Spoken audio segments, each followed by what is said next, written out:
Chicago Bulls at 18 overall. They take Dalen Terry out of Arizona, another guy with excellent defensive upside. 6'7", 195 sophomore for a team that was really super talented.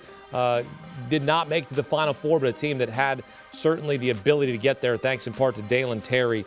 Great size and length for a guard. 8 points per game, 5 rebounds, 4 assists. Not some eye-popping numbers, but he was a Pac-12 all-defense team as he was named there at Arizona. Dalen Terry to the Bulls. I know you talked about him a little bit on the Ion College Basketball podcast, that he was a guy that wanted to prove himself. He goes 18th overall to Chicago. What are your thoughts here on this? Well, there are several guys I had ranked ahead of him in this draft, so I'll go B grade here, but there's a lot of stuff I like about him. And, he's a versatile player.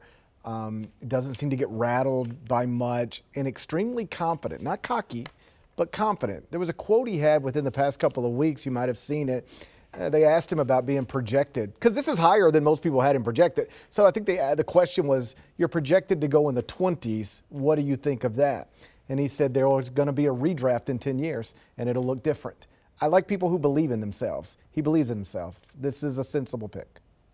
I'm a Dalen Terry fan. I think this is a really good pick. He does 3 things that I really believe in at a high level. First of all, he's multi-positional because he's got such great size on the perimeter. Second, he passes the ball at a very, very high level. And third, he defends. So you're talking about a guy who can potentially play and defend as many as 3 different positions long term. That makes him a super versatile building block. Now, the key, the swing skill, is his ability to shoot the basketball. But you know what I love about him? And, Coach, I think you'll love this. Played for 2 different coaches at Arizona, and they both say the same thing. Most competitive guy on our team. Yeah, and I saw it. This guy, when you look at the combination of he and Ben Mathurin, think about those wings, 6'7", 6'8" wings. So I think the key for him is going to be his development. The swing skill, he'll be able to shoot the basketball.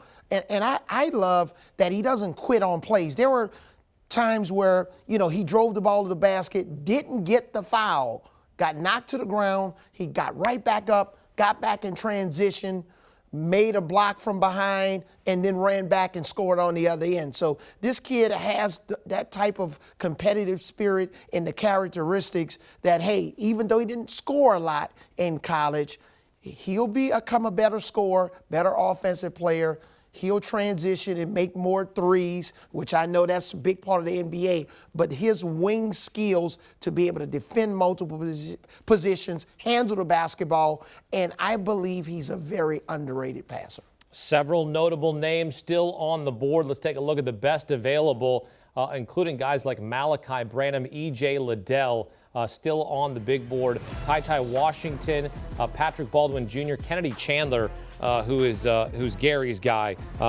Might be small for his size, for being a point guard, but that don't count him out. That's what Gary's going to say about Kennedy Chandler if he gets selected here in the first round, because we have a guy sitting next to us who wasn't 6 feet tall, and he's an NBA champion named Avery Johnson. He got his jersey retired. So size doesn't really matter at all times when you talk about NBA talent, and Kennedy Chandler still on the board out of Tennessee, a super talented kid there. So we'll see who goes next on the clock right now. The Minnesota Timberwolves, 19 overall. We'll break down their selection next. Do you want a sports network that delivers everything that matters about the game? The highlights, the picks, the instant analysis, no yelling, no fake debates, no politics. Hit the subscribe button and never miss a moment.